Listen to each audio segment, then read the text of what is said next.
Hello everyone, welcome to Weekend Project.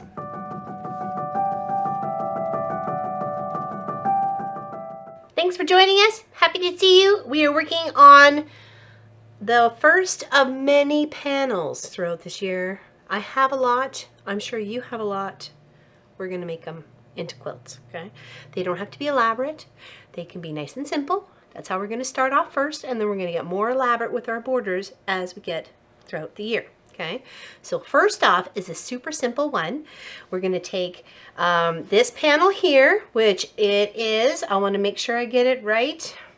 Here we go, because people are going to ask. It is Snow Buddies by Diana Markham for Marcus Fabrics. Okay, and that's all the information I have on it right there.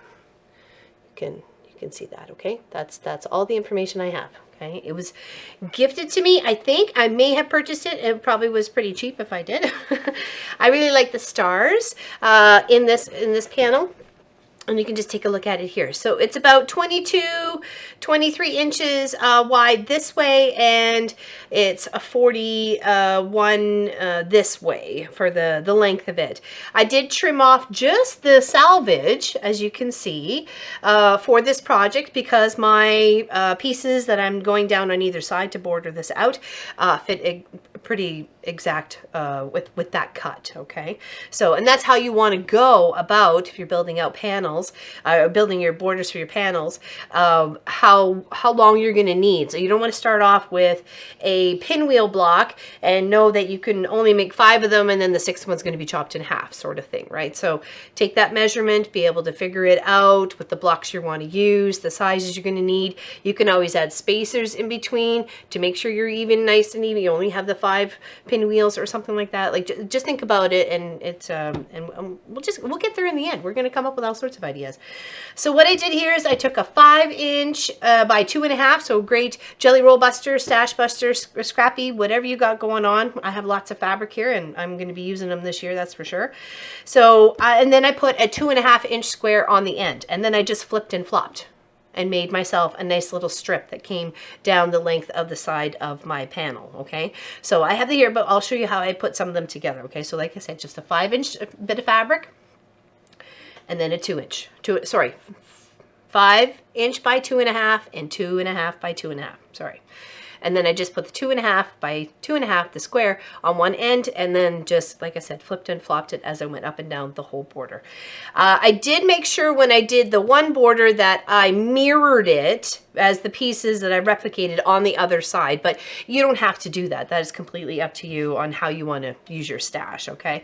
So just a super easy one.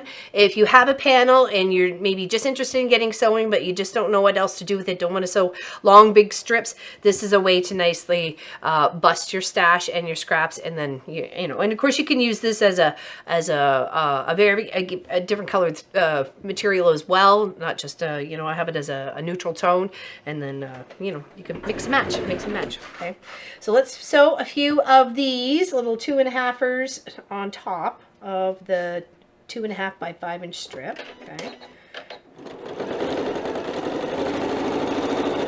And it's easy just to chain feed them. If you know how many you're going to need, or a guesstimate, I cut way too many, but that's all right. I'd rather have too many and then add to another scrap pile or make something else, right? So, and once you get the amount that you think you're going to need for your project, you press them all to the dark, okay? Of course, they were all pretty much going towards the 2.5-inch square by 2.5-inch square. Okay. And you got your little chain piece going on, and then you set it up on how many, like I have 6 pieces or 6 colors that I'm working with, and that's how I just alternated. And then I just replicated them as I went down. So if it was a blue and then a yellow and then a purple, then it went blue, yellow, purple. So save those for pressing. Okay, so here we had one section here, and then you go and you add your other piece onto this side. Sorry, my mistake.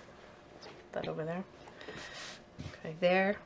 Okay, and then you just add to that piece, and then this to this piece, and this to this piece, and then you're just gonna replicate it as it goes along. Okay.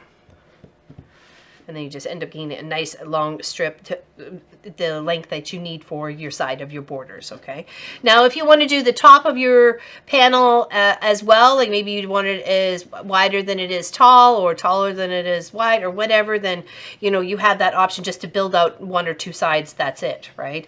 There's many times I've done just two sides to a panel, because for one I thought it was a half decent size, and I didn't want it too big to not be a wall hanging. So you know you can just do two sides. Okay. So once you get your little bits all sewn together like that, okay, you're going to end up with a strip that, like I said, is going to be the length that you need for the side of your panel, okay? And then we find the halves and the halves, because that makes everything go nice and easy. So we find the half of our panel, and then the half of our project. And then we're making sure that if we wanted, because I have them the mirror of each other. These two panels are the mirror of each other. So I have to make sure that when I go to lay it out, I'm making sure that either this side is in towards the panel or that side's in towards the panel. So I think I want this side in towards the panel, okay? Just because of the color. So once we find the half there, okay, just do a little crease with our finger, between our finger and our nail there. Just kind of give it a little crease. And then this one should fold right in half, and then this is the half part there, and of course we said we wanted that in towards the inside of the panel. Okay, so we'll take that where that is stitched, and this where it is creased, and that is the half and the half, and we will put a pin to secure it. Okay, and then we'll gently fluff the panel and then your border piece to the ends, and make sure you put a pin. Okay, and then again to the other end and put a pin.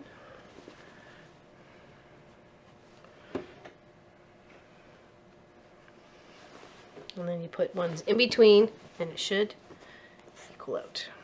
Okay.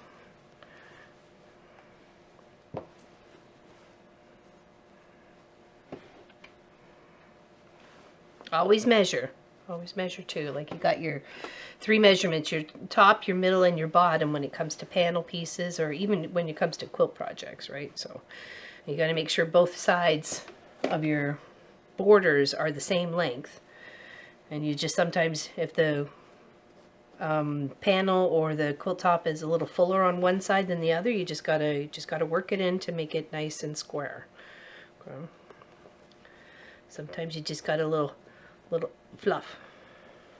Okay. All right, so there's one side pinned, and then we'll sew that down. Okay, we'll do the same over here. So we have our half piece there, or half section. Now we just need to do our panel here.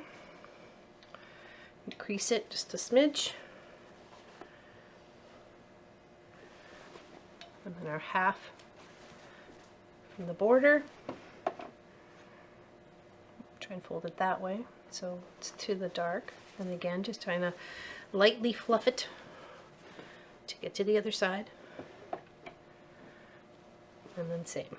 And I just pulled colors from the panel for this project, and you'll see once it gets the borders on, it comes together a little nicer. And I didn't have exact colors, but I did pull from it. I think it still goes. So alright, there's that one there. See, this one fit a little bit easier. The other one was felt like a little bit narrower. Okay, so once we do get those two parts sewn down, then you'll see how it's almost like a square at that point in time. And those are great for wall hangings or table toppers, or even just on the back of the couch or something like that. Or even just as a small little lap quilt. You don't necessarily want it too long, and you don't necessarily want it too wide. That's why panels are perfect for that. You can add a little here, add a little there, or sometimes some panels are just perfect just the way they are for what you need them to be. Okay, so we're just going to sew down. Try and keep our fabrics going to the dark. Okay, and try and split the red there. Okay, there's one of our pins. Let's put it over here.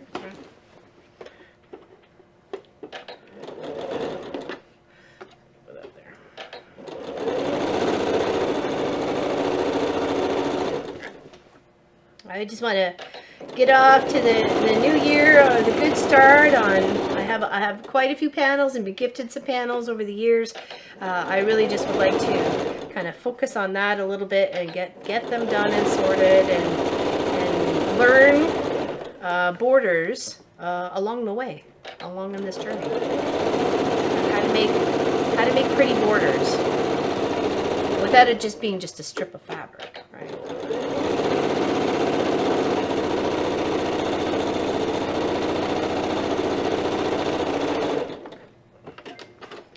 Get them done on both sides.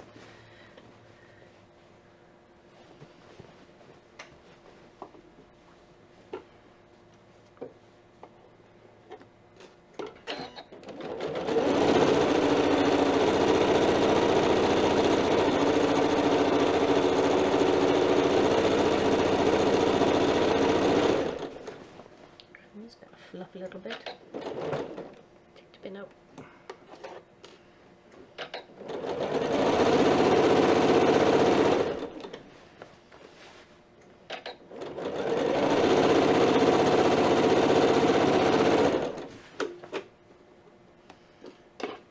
We're almost there.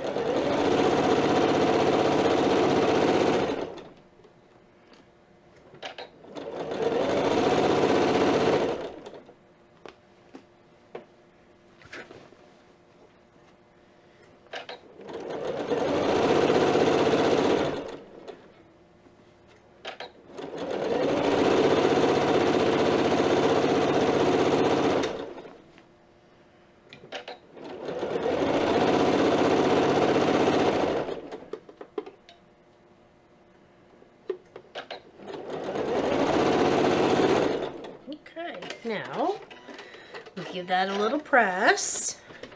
Okay.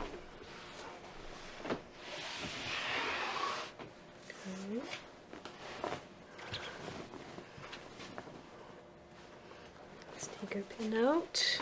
Make sure all the pins are out. There. Okay.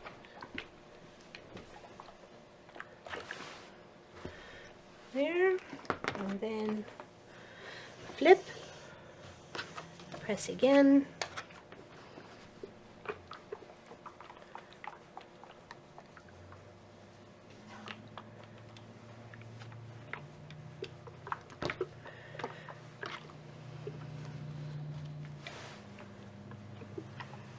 There we go. Then once you get both sides done with the pressing, I think I might have. Oh no, I didn't. Oh, I did. Haha. I thought it looked like I had another pin there. I did. It